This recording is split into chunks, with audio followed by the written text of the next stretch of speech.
National 5 Biology students, do this past paper question with me. So this one says, a group of students measured the masses of pieces of turnip tissue before placing them in different concentrations of salt solution. After 1 hour, the change in the mass of the turnip tissue was recorded. The results are shown in the table. So if we have a look, we've got all these different concentrations of salt solution and we've got the percentage change in mass that they cause. A says to predict the percentage change in mass in a 2 gram per 100 centimetre cubed salt solution.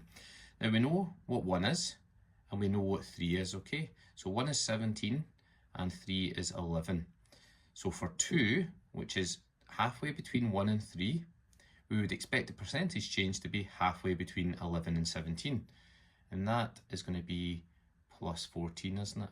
Okay, so we're just going to pop in plus 14%.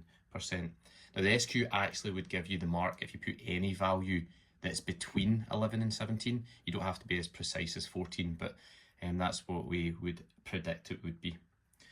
Part B, identify the salt solution where most of the turnip cells would be turgid. Okay, so that word turgid, what does that mean? Well, it means that the plant cell has gained mass, it has gained water, okay? And if you gain water and gain mass, that means you're going to have a positive value. So we're looking for the most positive value, okay? That's this one here.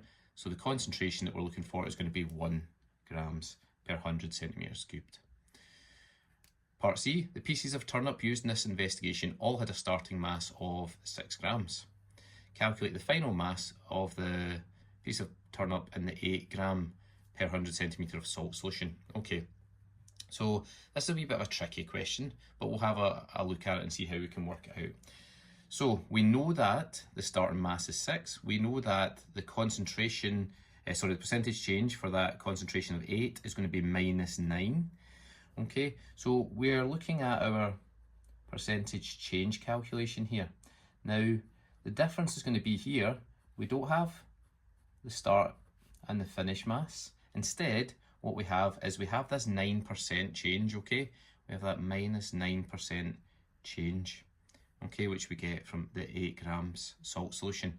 Now we know that the original mass was 6, so actually we can fill in a bit more in our formula here. So it's the change over 6, okay? The original mass was 6, the starting mass was 6, times 100, which is equal to 9, okay? Now what we're going to do is we're just going to do because we've got the answer, we're just going to work backwards. Okay, normally we do the change over the original times 100 and that would give us our answer. But because we've got our answer of 9%, we're going to work backwards. So we're going to do 9 divided by 100. Okay, so 9 over 100. Because here you can see whatever our answer was here, we times that by 100 to get 9. So we're just going to do the reverse. 9 over 100, which gives us 0.09. And then, because this number here has been divided by 6, to get that value, we are just going to times it by 6. So we're doing the opposite. So 0.09 times by 6 gives us 0.54. Okay, and this gives us, that's our change that we've worked out, okay? Now, if the starting mass was 6 and our change is 0.054, we need to take away the change from the starting mass to get the final mass. So the final mass is going to be 5.46, okay? Or the SQ would allow you to say 5.5 if you were rounding up, okay? So 5.46 grams. Okay, folks, thanks for joining me. See you in the next one.